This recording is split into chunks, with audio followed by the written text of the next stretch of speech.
Hello everyone, and welcome to my Days of Our Lives official. I hope everyone is having a wonderful day.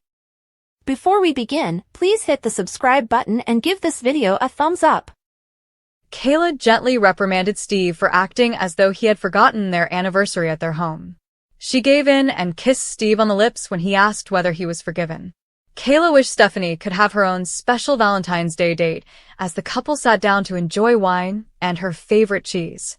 Steve informed her that Stephanie and Alex appeared to have reconciled. Although Kayla was glad for Stephanie, she noticed Steve's unsatisfactory attitude. Steve acknowledged that he was concerned about Stephanie getting wounded and Alex's reputation as a player. Kayla reminded Steve that mistakes had made them wiser and felt that Alex and Stephanie should be given another chance. Given how frequently he and Kayla had split up and then gotten back together, Steve acknowledged that they ought to have the market cornered on wise. Steve noticed a text message from Tripp. Steve promised to get answers for his kid after telling Kayla about Tripp's concerns regarding Ava. Later, Steve and Kayla gave and received gifts for their anniversary and Valentine's Day. They both took out their presents at the same time, and they both laughed when they pointed to envelopes that looked alike. There were 2 Chicago Cubs baseball tickets in each envelope. Kayla recommended that Stephanie and Alex be given the additional set of tickets. Alex waited for Stephanie at a table at the bistro. He gave her a rose when she got there. Alex poured them a bottle of good wine as Stephanie sat down at the table. The drink brought back memories of his childhood, when his mother took him on expensive outings, such as wine tastings. He appreciated the experiences, but occasionally wished his mother had raised him in a more conventional manner. Stephanie felt that Alex had been molded by those experiences, and she was grateful to his mother for the man he had grown into. Admire Days, B&B, General Hospital, or other soap operas. Participate in the discussion on our SC boards. To interact with fans and start a conversation right away, click here. In return, Stephanie talked candidly with Kayla about her early years in California. Stephanie reaffirmed that her mother had prioritized family vacations with the two of them and had always made her feel valued. Stephanie didn't regret her childhood because it had also shaped her, even though she was glad to have her father back in her life. Alex concurred and was appreciative that Stephanie had found him throughout her quest. When the two enjoyed their desserts, Stephanie's chin was covered with cream. After laughing and brushing it aside, Alex leaned in to plan a kiss. Leo complained about not being permitted to return to the set while strewing his office materials on the bed at his flat. Fearing that the police were coming to arrest him for stealing, he hastily covered the goods when he heard a knock on the door. Rather, Javi walked inside and declared that he had given Leo a Valentine's Day kiss. Before giving Leo a serious kiss, he planted a chocolate kiss in his hand. Leo withdrew and expressed regret for not booking a table for supper. Javi reassured Leo that he got it.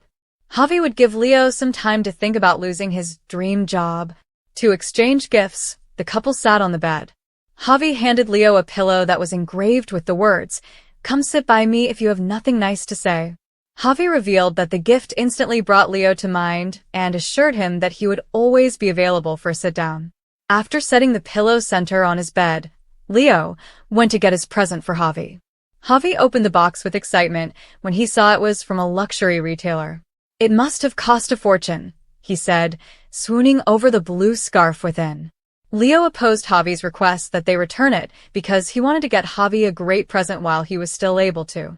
The pair decided to spend the evening indoors, watching TV and ordering room service. However, a dispute arose when Javi clarified that he wanted to see the outcome of the big game after Leo mistook his desire to watch Drag Race. Javi wanted to see his home state basketball team play in the playoffs, but Leo thought he was referring about football. Javi revealed that he had always felt more connected to his father when he watched the games as a child. When Javi told his father he was gay, he was afraid of his father's reaction, but he was very accepting. But Javi's mother had been another matter. Later, Javi and Leo watched the basketball game while lying in bed. Leo was enjoying the men in shorts as Javi explained the game to him. After joking that he would buy Javi a pair of basketball shorts for Valentine's Day next year, he became concerned that he was assuming too much about their relationship. Javi grinned and declared that he was excited to spend Valentine's Day with Leo the next year as he embraced him more. Leo became ecstatic and acknowledged that he was getting into the game after Javi's squad scored. He mostly liked seeing a different side of Javi. The pair shared a kiss. As Leo, Javi turned off the game and collapsed back onto the bed. Tate informed Johnny and Chanel in the hospital that Sophia's mother had changed her mind about the adoption.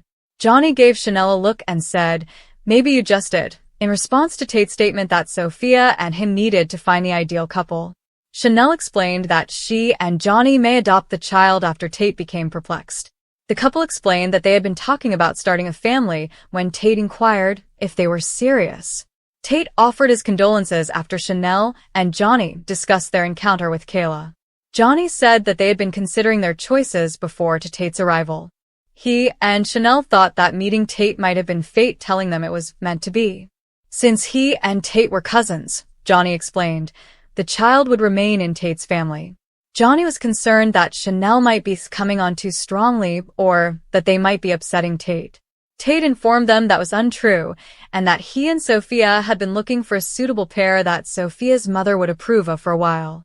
Chanel questioned whether Sophia's mother would only approve the adoption if the couple was from her church after he informed them about the couple who had backed out.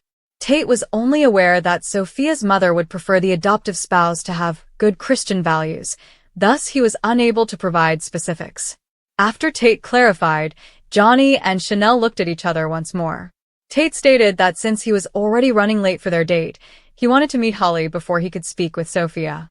He thought Johnny and Chanel would make wonderful parents, therefore he was optimistic that things could be straightened out with the baby. Holly posed uneasily in her negligee before the mirror at the Horton cabin. When Doug arrived, he took in Holly's outfit. He turned away abruptly, and so did Holly, embarrassed. Doug turned back cautiously and claimed that Julie had sent him on an errand to the cabin.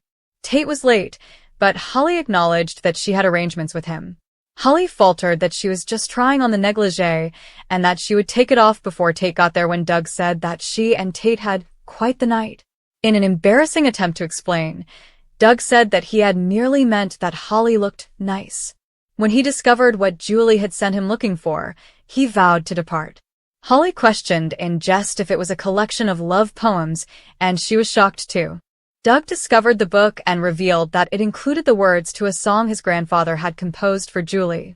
The gesture struck Holly as charming, and she wished that she might one day be as head over heels in love as Julie and Doug. Senior, according to Doug, he was a hopeless romantic, just like his grandfather had been. As he perused the book, Doug said he was astounded that someone could write so candidly about love. According to Holly's theory, the poems revealed emotions that the author was unable to express verbally. When she inquired about which poetry in the book had affected him, Doug brought up Ode on a Grecian Urn.